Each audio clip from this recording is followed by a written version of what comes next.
criação no coração, trazendo paz e redenção. Nos braços do Pai eu vou descansar e em seu amor me transformar. No altar do amor eu quero estar, seguindo sempre a sua voz.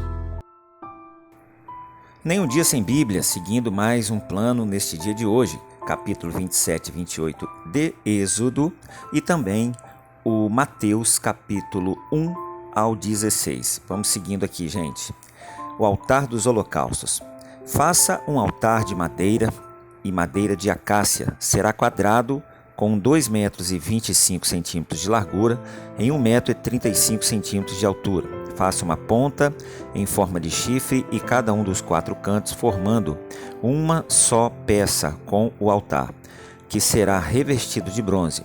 Faça de bronze todos os seus utensílios, os recipientes para recolher cinzas, as pás, as bacias de aspersão, os garfos para a carne e os braseiros. Faça também para ele uma grelha de bronze em forma de rede e uma argola de bronze em cada um dos 4 cantos da grelha. Coloque-a abaixo da beirada do altar, de madeira que fique à meia altura do altar. Faça varas de madeira de acácia para o altar e revista-as de bronze. Estas varas serão colocadas nas argolas dos 2 lados do altar, quando este for carregado. Faça o altar oco de tábuas, conforme lhe foi mostrado no monte.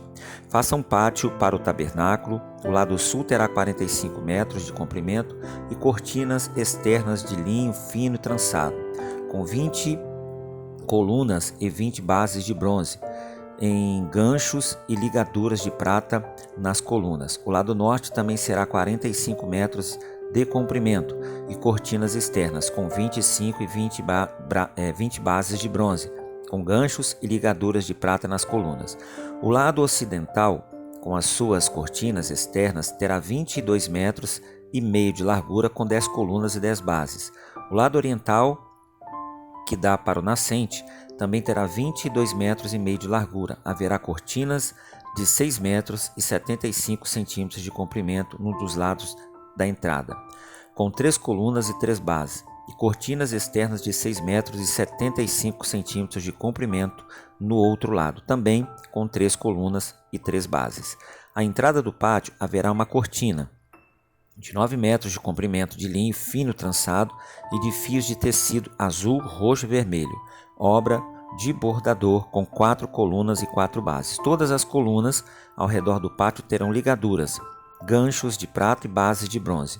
O pátio terá 45 metros de comprimento e 22 metros e meio de largura, com cortinas de linho fino trançado e 2 metros e 25 centímetros de altura e também bases de bronze. E todos os utensílios para o serviço do tabernáculo, inclusive todas as estacas da tenda e as do pátio, serão feitos de bronze.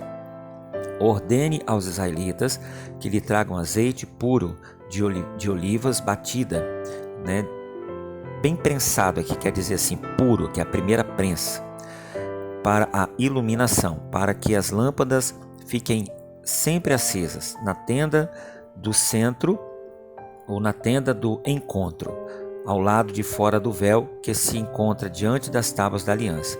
Arão e seus filhos manterão acesas as lâmpadas diante do Senhor, do entardecer até o amanhecer.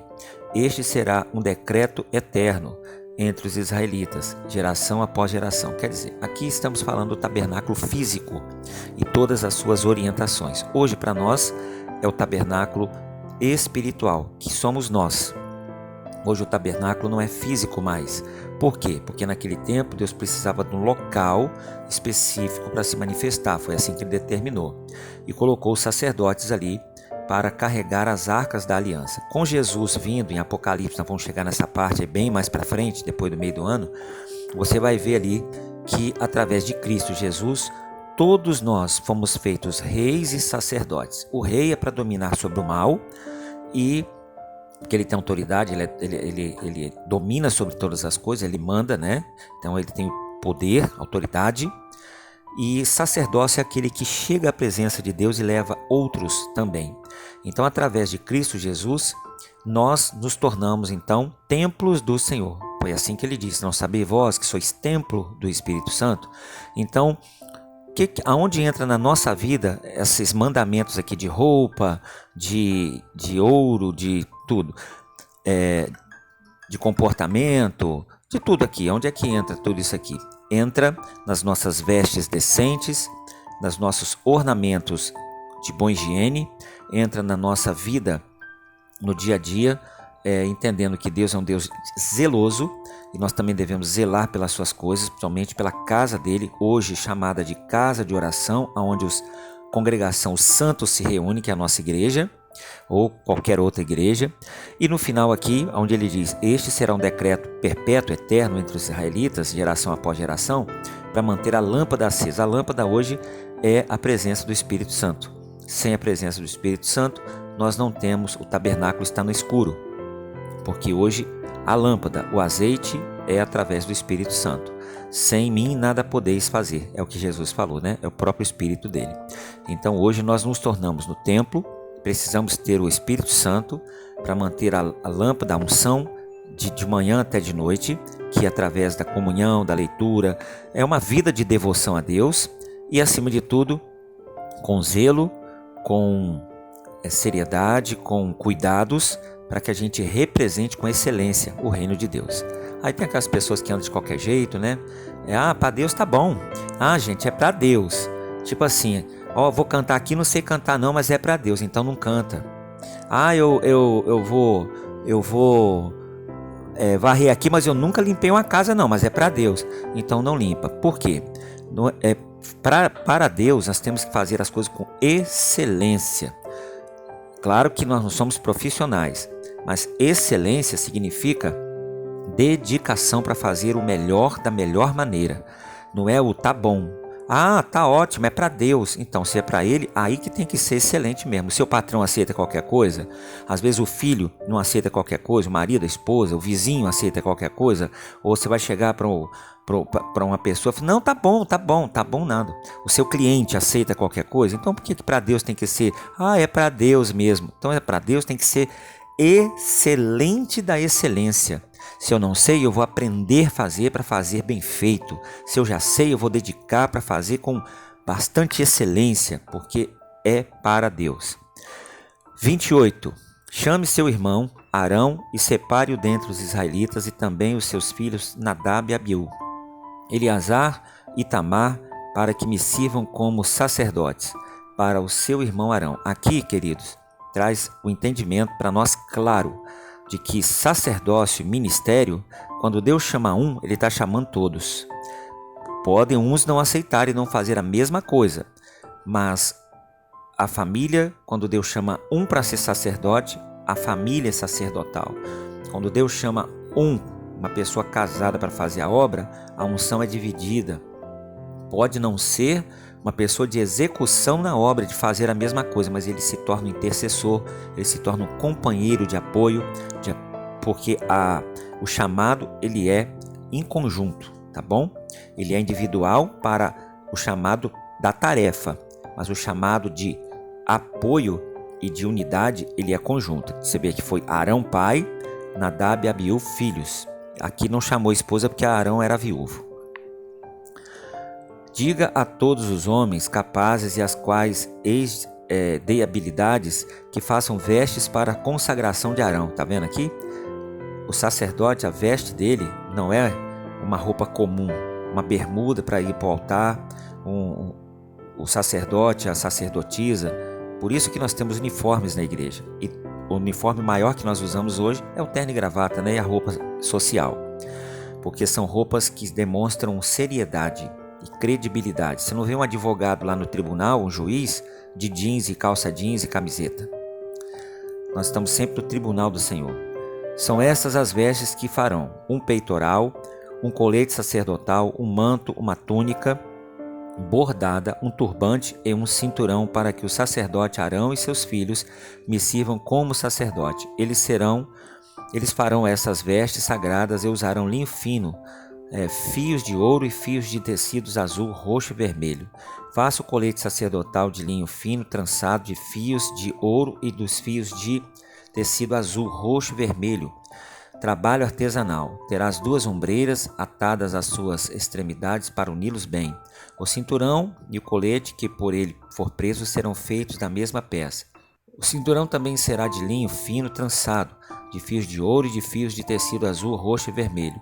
Grave em 2 pedras de ônix os nomes dos filhos de Israel, por ordem de nascimento. 6 nomes numa pedra e 6 na outra. Grave os nomes dos filhos de Israel nas 2 pedras, como o lapidador grava um selo. Em seguida, prenda-as com filigramas de ouro, costurando-as nas ombreiras de colete sacerdotal, como pedras memoriais para os filhos de Israel. Assim, Arão levará os nomes em seus ombros como memorial diante do Senhor. Faça filigramas de ouros. O que é filigrama? São fitas, né? São fios de ouro. De ouro e 2 correntes de ouro puro entrelaçadas como uma corda, e prendas as correntes nas filigramas. Faça um peitoral de decisões, trabalho artesanal. Faça-o como o colete sacerdotal, de linho fino trançado, de fios de ouro e fios de tecido azul, roxo e vermelho. Será quebrado com um palmo de comprimento. Será quadrado com um palmo de comprimento e um palmo de largura e dobrado em 2. Em seguida, fixe nele 4 fileiras de pedras preciosas. Na primeira fileira haverá um rubi, um topázio e um berilo. Na segunda, uma turquesa, uma safira e um diamante.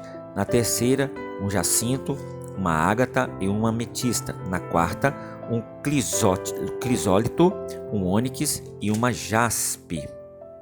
Serão 12 pedras, uma para cada um dos nomes dos filhos de Israel, cada uma gravada como um selo com o nome de uma das 12 tribos.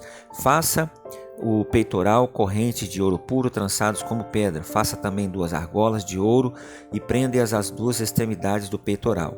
Prenda as 2 correntes de ouro, as argolas nas extremidades do peitoral e as outras extremidades nas correntes, as 2 filigramas unindo as peças da ombreira e do colete sacerdotal na parte da frente. Faça outras 2 argolas de ouro e prenda-as às outras 2 extremidades do peitoral, na borda interna, próximo ao colete sacerdotal. Faça mais 2 argolas de ouro e prenda-as na parte inferior das ombreiras, na frente do colete sacerdotal, próximos da coluna da costura, logo acima do centurião do colete sacerdotal. As argolas do peitoral serão amarradas às argolas do colete com um cordão azul, ligando o peitoral ao cinturão, para que não separe do colete sacerdotal.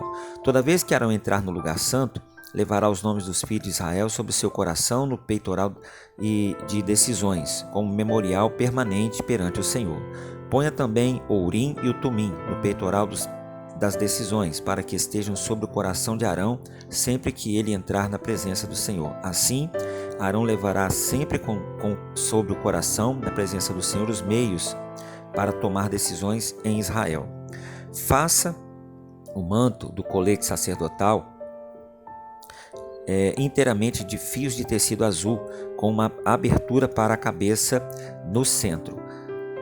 Ao redor dessa abertura haverá uma dobra de tecido, como uma gola, para que não se rasgue. Faça romãs de fios de tecido azul, roxo e vermelho em volta da borda do manto, intercaladas com pequenos sinos de ouro.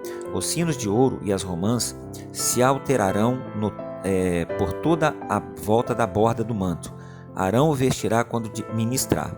O som do sino será ouvido quando ele entrar no lugar santo diante do Senhor, quando sair, para que não se morra. Faça um diadema de ouro puro e grave nele como se grave um selo, consagrado ao Senhor. Prenda-o na parte da frente do turbante com uma fita azul. Estará sobre a testa de Arão. Assim ele levará a culpa de qualquer pecado que os israelitas cometerem em relação às coisas sagradas. Aqui demonstrava já o sacerdócio de Cristo, né?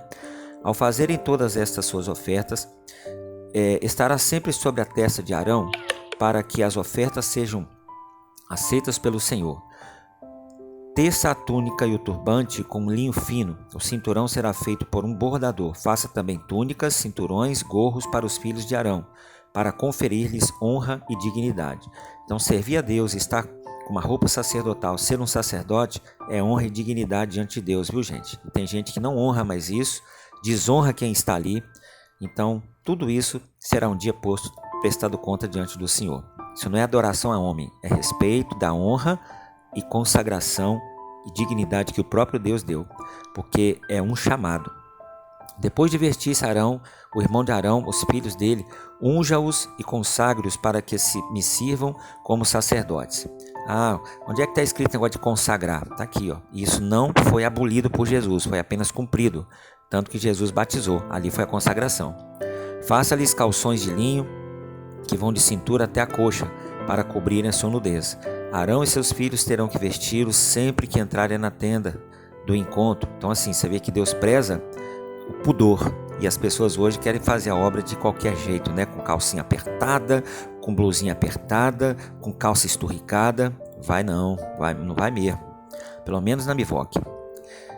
Arão e seus filhos terão que vesti-los sempre que entrarem na tenda do encontro, quando se aproximarem do altar na ministração do lugar santo, para que não incorram em culpa e morram. Este é um decreto eterno, então não é uma coisa do pastor Walter nem de qualquer pastor, é um decreto eterno, perpétuo, para Arão e para os seus descendentes. Mas foi naquele tempo de Arão. Não, no meu e o seu é tempo de Arão, porque todos aqueles que foi chamado sacerdócio é para poder realizar essa obra com excelência. Capítulo 20, de 1 ao 16. Pois o reino dos céus é como um proprietário que saiu de manhã cedo para contratar trabalhadores para a sua vinha. Ele combinou pagar-lhe 1 denário por dia e mandou-os para a sua vinha. Por volta das 9 horas da manhã, ele saiu e ouviu que estavam desocupados na praça. E lhes disse: vão também trabalhar na vinha, e eu lhes pagarei o que for justo. E eles foram.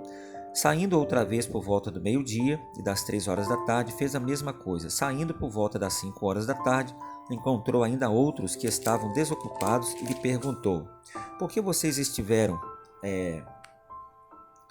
aqui desocupados o dia todo? Por que ninguém nos contratou? Responderam eles. E eles disse: vão vocês também trabalhar na vinha. Ao cair a tarde, o dono da vinha disse a seu administrador: chame os trabalhadores e pergunte o salário, começando com os últimos contratados e terminando nos primeiros. Vieram os trabalhadores e contratados por volta das 5 horas da tarde, cada um recebeu o seu denário. Quando vieram os que tinham sido contratados primeiro, esperaram receber mais, mas cada um deles também recebeu 1 denário. Quando receberam, começaram a se queixar do proprietário da vinha, dizendo-lhes: este nos contratou por último e trabalhamos apenas 1 hora, e o Senhor pagou ele igual a nós, que suportamos o peso do trabalho do dia inteiro e do calor? Mas ele respondeu a um deles: amigo, não estou sendo injusto com você. Você não concordou em trabalhar por 1 denário? Receba o que é seu e vá. Eu quero dar ao que foi contratado por último o mesmo que lhe dei. Não tenho o direito de fazer o que quero com o meu dinheiro. Ou você está com inveja porque sou generoso? Assim os últimos serão os primeiros e os primeiros serão os últimos. Enquanto estava subindo para Jerusalém, Jesus chamou em particular os 12 discípulos e disse: estamos subindo para Jerusalém, e o Filho do Homem será entregue ao chefe dos sacerdotes e aos mestres da lei. Eles os condenarão à morte e os entregarão aos gentios, para que zombem dele, os açoitem e o crucifiquem. E no 3º dia ele ressuscitará. Aqui, queridos, nós encontramos exatamente o que muitos não sabem. Mas os discípulos não sabiam. Deus falou tudinho, Jesus falou tudinho para eles que ia acontecer, e eles se desesperaram, se perderam, foram o caminho ao contrário, tropeçaram no meio do caminho à toa. Por quê? Porque o pavor do momento fez eles esquecerem a palavra. Então é o que nós devemos ter muito cuidado. O pavor das circunstâncias, o abalo dos momentos difíceis não pode nos anular ou fazer esquecermos a palavra que Deus tem dado. Se Ele disse que vai, Ele vai. Se Ele disse que pode, Ele pode. Se Ele disse que Ele consegue, Ele consegue. Se Ele disse que Ele ajudará, ajudará, porque Ele é fiel. Agora quero colocar outra questão para vocês sobre os denários. Isso quer dizer que aquele que é salvo há muito tempo, já é cristão um tempão, e aquele que chegou como ladrão na cruz. Deus, ele prometeu salvação, não prometeu a salvação por tempo de servidão. Então, por isso que nós devemos entender que o reino do céu e o inferno são duas coisas diferentes, mas iguais. Como assim? O céu não é para quem é perfeito. O céu é para quem se arrepende. E o inferno não é para quem é pecador. O inferno é para quem se arrepende. Então, que a gente possa a cada dia vivermos vidas de arrependimento, de aprendizado. E vamos levar isso para outros que a gente pode estar perto de nós. E orar por cada um deles. Beijo no coração, gente.